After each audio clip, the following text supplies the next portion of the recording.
Kuya Dugs, tikman mo yung kangkong chips na chocolate flavor. Ha? Meron ba nun? Kangkong chocolate flavor? Totoo? Okay, dahil mabait ako at mahal ko kay mga fans ko, ito mga kadugot, bumili ako ng kangkong na chocolate flavor. Grabe, akala ko joke lang yun kasi sino ba makakaisip kangkong gagawin mong chocolate flavor? Kung dati kangkong chips lang, ngayon kangkong chocolate na. So ngayon, tikman natin.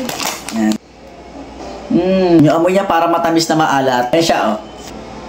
So ngayon, titikman natin kung talagang lasang chocolate siya. Ano lang tayo? Honest review lang tayo. Hindi tayo naglolokohan. Hindi ko sasabihin na masarap para lang padala ako ng ganito. Hindi ko sasabihin na masarap para lang hindi niyo ako i-bash. Hindi ko sasabihin na masarap para lang matawa kayo sa akin. Ang gusto ko ay honest review. Walang halong kajoke-jokan. Yung totoo lang talaga ang sasabihin ko.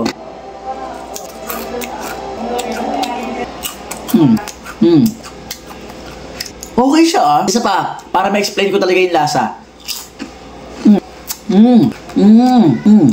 Expect ko medyo may alat siya kasi yung amoy medyo maalat pero masarap. Tapos yung tamis niya hindi masyado kasi parang yung lasa mismo ng kangkong tsaka ng tamis ng chocolate naglalaban na nagko-compliment. English compliment, basta nagko-compliment siya. Sarap. Guys, hindi ako nagpapapansin kay Josh Mojica dahil alam ko din niya kapapansinin, pero hindi totoo, seryoso. May nag-comment sabi, Kuya Dugs, hindi niya kinakain ng ganyan. Nilalagyan niya ng gatas na may tubig, parang Coco Crunch. Oh! Okay, baka dito naman ako ng transparent na lagayan. Kutsara, gatas, buhos ko na. Lahat ba? Guys, alam nyo, sa buong buhay ko, sa loob ng 19 years ko, nung bata pa ako, siguro mga 6 years old, kapag nakakanood ako ng commercial ng Coco Crunch sa TV, sabi ko, siguro to pang mayaman lang to. Di ba yung Coco Crunch yung chocolate na nilalagyan ng gatas tapos tubig is kakainin? Sabi ko, siguro pang mayaman lang to ganito pagkain. Pero ngayon magagawa ko na. Kaso nga lang, hindi sa Coco Crunch, sa kangkong nga lang. First time to sa buong buhay ko na magagawa. Mainit ba dapat? Lagay na natin.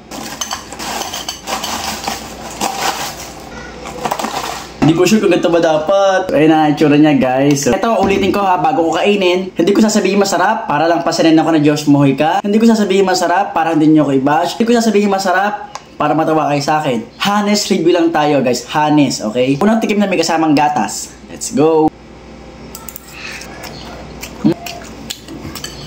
Ito pa. Sarap. Masisira diet ko neto.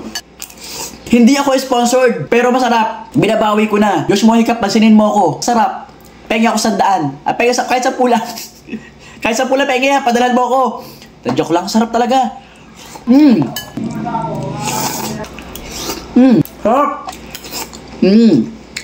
Yeah!